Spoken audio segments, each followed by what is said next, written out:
Hay esta tendencia de solo guiarse por videos y que ahora está habiendo, ¿no? Muchos elaboran sus doctrinas y su apologética solo viendo videos, ¿no? Ujú. Y creemos que podemos argumentar. Hasta cierto punto podemos argumentar, ¿no? Sí.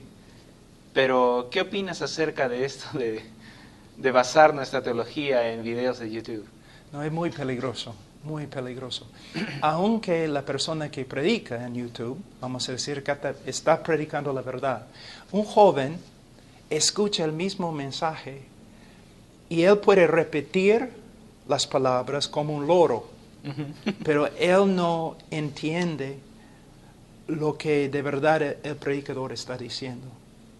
No, mira, tenemos que reconocer que el Internet ha sido una bendición para la iglesia. Por ejemplo, HeartCry aún, nosotros usamos el Internet para ayudar a creyentes en países cerrados al Evangelio, en el Medio Oeste, donde hay persecución. Entonces, y también muchas de las prédicas en YouTube son muy, muy buenas y edifican. Pero también hay un peligro muy grande. Si un joven de verdad quiere crecer, él necesita ser miembro de una iglesia local con pastores dedicados a la exposición de las Escrituras. Pero algo interesante, ¿no? Muchos de los jóvenes están siguiendo a los conferencistas, ¿no? Y van a una conferencia para escuchar un predicador muy grande. Y el predicador llega al púlpito, ¿no? Casi como un querubín bajándose del cielo, ¿no? Y sale del púlpito como el profeta en un carro de fuego, ¿no? Y el joven dice, mi pastor no puede predicar como él, o mi pastor no es como él. Pero el hecho que tú has escuchado a un hombre predicando en un púlpito no significa que tú conoces al hombre. Satanás predica muy bien. Y aunque los conferencistas pueden ayudarnos un poco, el cristiano crece por medio del ministerio de un pastor fiel en una iglesia local. Estos jóvenes necesitan saber que si tú no eres miembro fiel en una iglesia local, tú no estás caminando con el Señor. Por lo menos no estás caminando con madurez. No estás viviendo en obediencia como debes. La iglesia local es tan importante. Y el pastor, un pastor fiel en su iglesia local, vale más que 100 conferencistas que no ministran en la iglesia local. Muy claro. Acá tengo otra pregunta. Cuando queremos entender el Evangelio, ¿es necesario primero entender a Dios? ¿Cómo es este juego entre qué es primero para llegar a tener un conocimiento un poco más profundo del Evangelio? Bueno, de nuevo, Ajá. hay que mantener un equilibrio. Hay personas en el día de hoy muy sinceras, pero que predican un evangelio muy superficial. Como una reacción, hay otros que piensan que hay que dar al oyente una clase de 6 meses en teología propia antes que puedas predicar el evangelio. Entonces, los dos extremos no son buenos. Primeramente, si yo sé que tengo solamente 5 minutos con una persona, yo voy a tratar de compartir todo el evangelio. Por supuesto, yo voy a empezar con quién es Dios, pero no voy a poder darle una clase sobre teología, ¿ya? Entonces, mi deseo es predicar un mensaje entendible, sensible, simple, que esta persona puede entender. Ahora, la mejor manera de contestar esta pregunta es: el mensaje que predico quizás es muy sencillo y quizás breve, pero detrás de este mensaje es un conocimiento un estudio muy extenso de la persona de Dios, del hombre, de la persona y obra de Cristo. Lo que estoy diciendo es que, es como digo, ¿no? Un joven, ¿no? Escucha un mensaje en el internet y como un loro, él repite cada palabra. Pero él no tiene detrás de él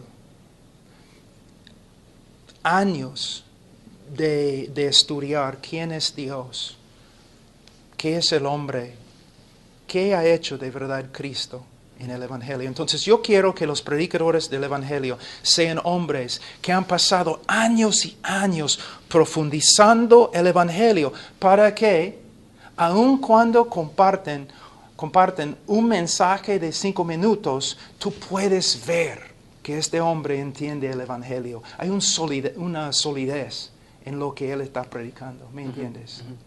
Entonces, otra cosa, hay personas que han dicho, ¿no? Porque hay un tipo de reforma que está pasando, ¿no?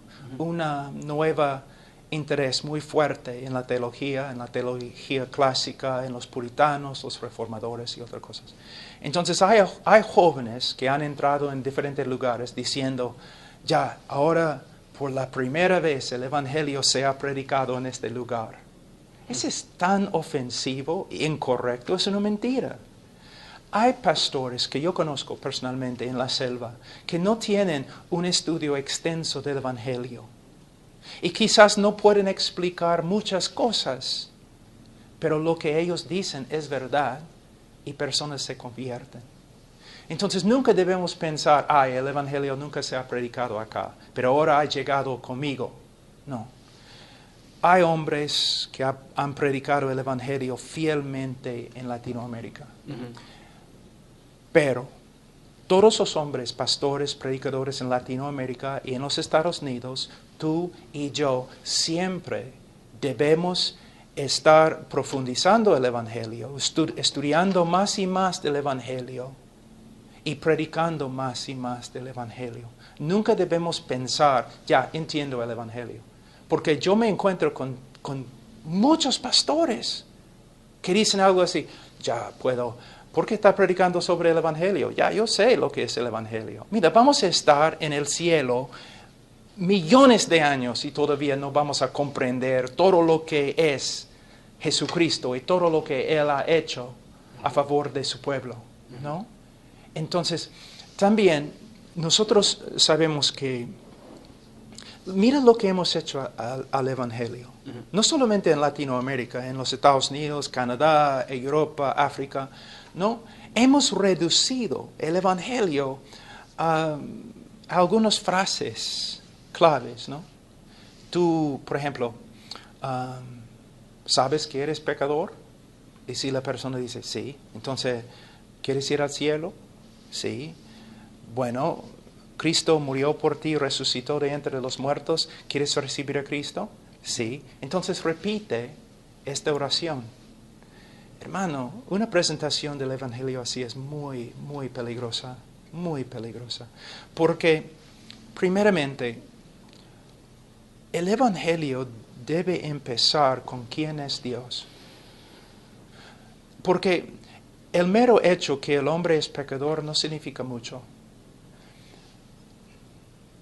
El pecado es grave solamente, o se ve grave solamente a la luz de la santidad de Dios. ¿Me entiendes? Entonces, yo necesito explicar algo de quién es Dios y por qué Él no aguanta y por qué Él juzga el pecado. Dios es santo, Dios es justo. Él no puede pasar por alto el pecado del pecador. Y cuando digo que un hombre es pecador, Satanás sabe que es pecador, pero él no se arrepiente. Lo que tengo que hacer con las Escrituras es usar las Escrituras como un abogado usando evidencias contra un criminal. Yo tengo que mostrar a esta persona lo que significa cuando digo es pecador y el juicio bajo el cual el pecador está viviendo. Luego yo tengo que mostrarle qué ha hecho Cristo en la cruz. ¿Qué ha hecho? Muchos piensan que casi como Jesús fue un mártir, ¿no? Que los romanos pegaron, persiguieron a Jesús y por medio de su sufrimiento en la cruz, clavos y la espada, o la, ¿cómo se llama? La lanza, que Él pagó por nuestros pecados. Y no entienden la transacción que ocurrió en la cruz.